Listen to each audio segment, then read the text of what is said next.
ای صبا، با تو چه گفتند که خاموش شدی؟ چه شرابی به تو دادند که مدهوش شدی؟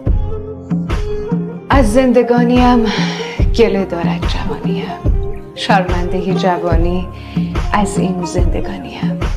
دارم هوای صحبت یاران رفته را.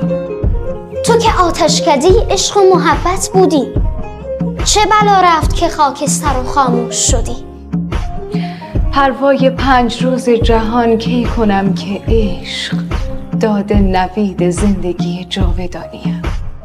تو به 100 نغمه زبان بودی و دلها همه گوش، چه شنفتی که زبان بستی و خود گوش شدی؟ گوش زمین به ناله من نیست آشنا. من طایر شکسته پر آسمانیم. خلق را گرچه وفا نیست ولیکن گل من، نه گمان دار